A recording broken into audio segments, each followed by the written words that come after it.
4500 শিক্ষকৰ নিযুক্তি কেতিয়া হ'ব আমি আপ্ৰাণ চেষ্টা কৰিছো যাতে 15 তাৰিখৰ আগতে আমি নিযুক্তি কেইটা দিব পাৰো কিন্তু সকলো কথা আমাৰ হাতত নাথাকে কেতিয়াবা কেতিয়াবা অফিচৰ কাম-কাজত সময় লয় কিন্তু মই চেষ্টা কৰিম যে যাতে 15 তাৰিখৰ আগতে আমি নিযুক্তি কেইটা দিব পাৰো সৰ্বশিক্ষা অভিযানৰ পৰা ৰেগুলাৰ গভৰ্ণমেণ্টত আহিব খোজা শিক্ষকসকলৰ নিযুক্তিৰ প্ৰক্ৰিয়াটো আমি 15 তাৰিখৰ আগতে শেষ কৰিব খুজিছো আটাইতকৈ ভাল কথা অসম লোকসেৱা আয়োগৰ পৰীক্ষাৰ ফলাফল কেইটামান দিন আগতে ঘোষণা কৰিছিল অহাকালি হোলীৰ দিনটোতে এইবাৰৰ অসম লোকসেৱা আয়োগৰ উত্তীৰ্ণ পৰীক্ষাৰ সফলতাৰে উত্তীৰ্ণ সকলক আমি নিযুক্তি পত্ৰ বিতৰণ কৰিম সাধাৰণতে 2 মাহ সময় লাগে কিন্তু নিৰ্বাচনৰ অভিজ্ঞতা যাতে আমাৰ অফিচাৰ সকলে পাব পাৰে কাৰণ ইলেকশ্যনৰ এক্সপেৰিয়েন্স লোৱাটো অফিচাৰ সকলৰ বাবে বহুত প্ৰয়োজনীয় সেই কাৰণে মই নিৰ্বাচনৰ আগতে তেওঁলোকক নিযুক্তি দিব খুজিছো নমস্কাৰ ফেসবুক লাইভলৈ মই আপোনালোকক আদৰণি জনাইছো আজি সমগ্ৰ অসমবাসীয়ে দেশৰ লগতে ফাকুৱা পালন কৰিছে হোলী উৎসৱ পালন কৰিছে মই সকলোকে ফাকুৱা আৰু হোলীৰ বহুত বহুত শুভকামনা যাচিছো আজি ৰাতিপুৱা মই বটদ্ৰৱালৈ গৈছিলো প্ৰতি বছৰে হোলীৰ সময়ত ফাকুৱাৰ সময়ত বৰপেটা সত্ৰ আৰু বটদ্ৰৱাত যাবৰ বাবে মই চেষ্টা কৰো আজি মই বটদ্ৰৱাত গৈছিলো আৰু বটদ্ৰৱালৈ যাওঁতে বহু লোকে মোক আপত্তি কৰিলে যে অসম চৰকাৰে অলপতে যি মহাপুৰুষ শ্ৰীমন্ত শংকৰদেৱ আবিৰ্ভাৱ ক্ষেত্ৰ নিৰ্মাণ কৰিছে সেই আবিৰ্ভাৱ ক্ষেত্ৰখনৰ যিটো আধ্যাত্মিক ঐতিহ্য বা পৰম্পৰা তাক বহু লোকে মানিব বিচৰা নাই তাতে ভিতৰত গৈছে বিভিন্ন ধৰণৰ ৰীল বনাইছে ভাগৱতৰ যিটো আমি এটা স্বৰূপ বনাইছো ভাগৱত আবিৰ্ভাৱ ক্ষেত্ৰৰ ভিতৰত তাতো যেনেকে তেনেকে উঠি গৈছে আৰু বহুত মানুহে ভাবে যে ই আমাৰ ধৰ্মীয় অনুভূতিক আঘাত দিছে সেই আজি এটা মই বিশেষ কথা তাতে ঘোষণা কৰিলো যে এতিয়াৰ পৰা শ্ৰীমন্ত শংকৰদেৱ মহাপুৰুষ শ্ৰীমন্ত শংকৰদেৱ আবিৰ্ভাৱ ক্ষেত্ৰ অকল জাতীয় সাজ পোছাক পিন্ধিহে মানুহ প্ৰৱেশ কৰিব কাৰণ সেই স্থানৰ বা থানৰ আধ্যাত্মিকতাটো ৰক্ষা কৰাটো আমাৰ সকলোৰে দায়িত্ব অৱশ্যে 12 বছৰৰ তলৰ ল'ৰা ছোৱালীৰ কাৰণে এই সিদ্ধান্ত প্ৰযোজ্য নহয় যোনে যি ধৰণে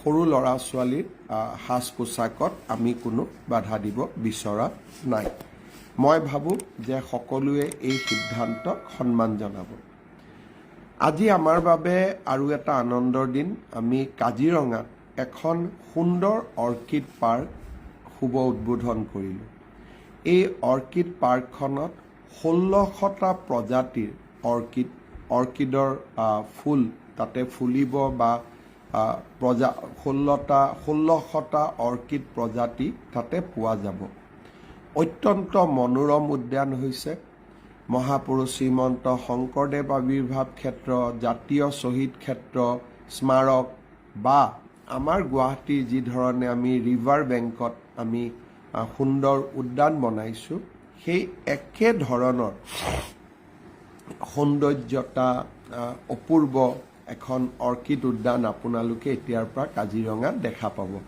কাজিৰঙা ভ্ৰমণ কৰিব গলে অৰ্কিড উদ্যানখনত যাবলৈ নাপাহৰিব আজিৰ দিনটোত আমি গোলাঘাট জিলাৰ কমাৰগাঁৱত সতী সাধনী সমন্বয় ক্ষেত্ৰৰো আধাৰশিলা স্থাপন কৰিলো আপোনালোকে জানে আমাৰ অসমৰ এক আটাইতকৈ বুলি ক'লে ভুল কৰা নহ'ব প্ৰাচীনতম জনগোষ্ঠী চুতীয়াসকলৰ ৰাণী আছিলে সতী সাধনী নিজৰ সন্মান আত্মসন্মান ৰাখিবৰ বাবে সতী সাধনীয়ে আত্মত্যাগ কৰিছিল আজি আমি কৃতজ্ঞ অসমবাসীয়ে সতী সাধনীৰ সমন্বয় ক্ষেত্ৰ নিৰ্মাণৰ কামো আৰম্ভ কৰিলোঁ।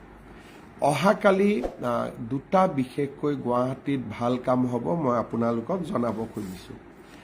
ভৰলুমুখৰ পৰা শান্তিপুৰলৈ যোৱা ফ্লাইঅভাৰখন উৰণীয়া সেতুখন কালি আমি শুভ উদ্বোধন কৰিম।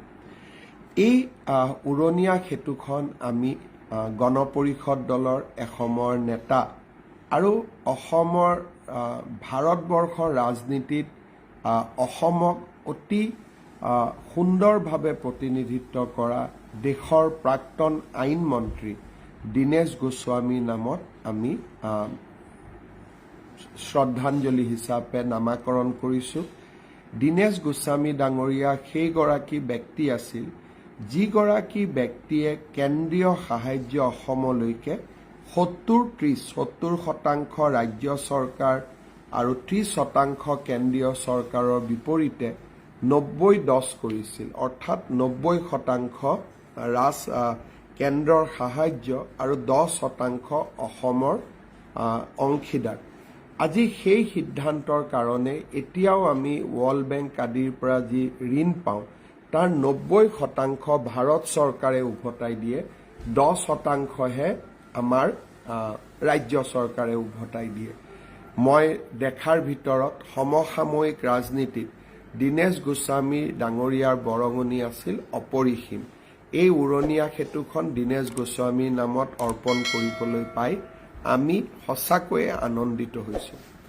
অহাকালি আৰু এটা গুৱাহাটীত পুৰণা DC কোৰ্টত আমি যি উদ্যান বনাই আছোঁ সেই উদ্যানৰ আৰু এটা অংশ আমাৰ ব্ৰহ্মপুত্ৰ নদীৰ কাষত যি উদ্যান বনাই আছোঁ তাৰ আৰু এটা অংশৰ শুভ উদ্বোধন হ'ব। এই যিখন উদ্যান তাত আমি এটা ৰণস্মৃতি পিলাৰ বনাইছোঁ বা স্তম্ভ বনাইছোঁ, শৰাইঘাট ৰণস্মৃতি। এই শৰাইঘাট ৰণস্মৃতিত প্ৰথমবাৰৰ বাবে আমি সাঁচিপাতৰ পৰা নাম লৈছোঁ যে লাচিত বৰফুকনৰ লগত শৰাইঘাট যুদ্ধত কোনে কোনে যুঁজ দিছিলে। স্বৰ্গদেউ চক্ৰধৰ সিংহ, স্বৰ্গদেউ উদয়াদিত্য সিংহ, আতন বুঢ়াগোহাঁই, লাচিত বৰফুকন, এনেকে মিৰি সন্দিকৈ যিমানে আচলতে লাচিত বৰফুকনৰ লগত শৰাইঘাটত যুঁজ দিছিল সকলোৰে নাম আমি অংকিত কৰিছোঁ আৰু এই স্তম্ভটোৰ নাম দিছোঁ শৰাইঘাট ৰণস্মৃতি স্তম্ভ। স্বাভাৱিকভাৱে সাঁচিপাতত আমি বাঘ হাজৰিকাৰ নামটো বিচাৰি নাপালোঁ আৰু সেইবাবে তেখেতৰ নাম তাতে আমি লিপিবদ্ধ কৰা নাই। এতিয়া মই কেইটামান ভাল খবৰ আপোনালোকক দিব খুজিছোঁ। এইটো হ'ল ৰেলৰ ক্ষেত্ৰত। বহুদিনৰ পৰা মই যেতিয়াই অসমৰ চুকে কোণে যাওঁ বিভিন্ন মানুহে, বিভিন্ন জনতাই মোক সাক্ষাৎ কৰি বিভিন্ন ৰেল বিভিন্ন ষ্টেচনত ৰখাব লাগে বুলি নিবেদন কৰিছিল। সকলো কথা কৰাটো সম্ভৱ নহয়, কিন্তু মই অত্যন্ত আনন্দিত যে প্ৰায় 52টা ষ্টপেজ ৰেল ৰখাৰ আমি ব্যৱস্থা কৰিব পাৰিছিলোঁ। অহা পৰহিৰ পৰা আমাৰ স্থানীয় বিধায়ক সংসদসকলে তাক উদ্বোধন কৰিব। মই নামকেইটা গাই দিব খুজিছোঁ আপোনালোকে যাতে বুজি পাব পাৰে। এতিয়াৰ পৰা অভয়াপুৰীত ডিব্ৰুগড় বিবেক এক্সপ্ৰেছখন ৰখিব। বৰপেটা ৰোডত বন্দে ভাৰত এক্সপ্ৰেছ ৰখিব। বৰপেটা ৰোডবাসীৰ বাবে আনন্দৰ বতৰা। বৰুৱা বামুণগাঁৱত মৰিয়নি এক্সপ্ৰেছ ৰখিব। বিজনীত মই প্ৰতিশ্ৰুতি দিছিলোঁ, বিজনীত 3খন ট্ৰেইন ৰখিব। Howrah Kamrup express, Anand Vihar North East express, Silghat town Nagaon express. বোকাজানত অৱধ আছাম এক্সপ্ৰেছ ৰখিব। চাবুৱাত কামৰূপ এক্সপ্ৰেছ ৰখিব। চন্দ্ৰনাথপুৰত ৰঙিয়া এক্সপ্ৰেছ ৰখিব। আগৰতলা হামছফৰ এক্সপ্ৰেছ ৰখিব। বাংগালুৰু আগৰতলা হামছফৰ এক্সপ্ৰেছ ৰখিব। চাপৰত চৈৰাং এক্সপ্ৰেছ এতিয়াৰ পৰা ৰখিব। ধনচিৰিত মৰিয়নি এক্সপ্ৰেছ ৰখিব। ৰঙিয়াত নিউ তিনচুকীয়া এক্সপ্ৰেছ ৰখিব। ঢেকিয়াজুলিত আনন্দ বিহাৰ অৰুণাচল AC এক্সপ্ৰেছ ৰখিব। গুৱাহাটী মুকং চেলেং লাচিত এক্সপ্ৰেছ ঢেকিয়াজুলিত ৰখিব।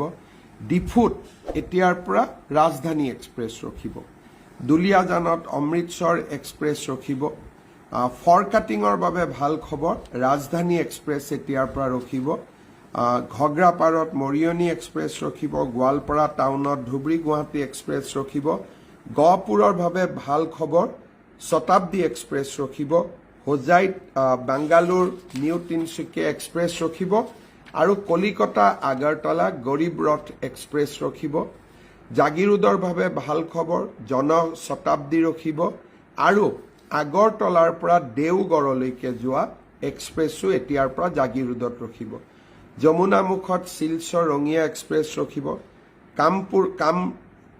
কামৰূপত হাওৰা কামপুৰ হ'ব কামপুৰত হাওৰা ডিব্ৰুগড় এক্সপ্ৰেছ ৰখিব কেন্দুকণাত নৰ্থ ইষ্ট এক্সপ্ৰেছ ৰখিব খাৰাহাট ডিব্ৰুগড় নাগালেণ্ড এক্সপ্ৰেছ ৰখিব কোকৰাঝাৰৰ বাবে ভাল খবৰ শৰাইঘাট এক্সপ্ৰেছ ৰখিব কামাখ্যা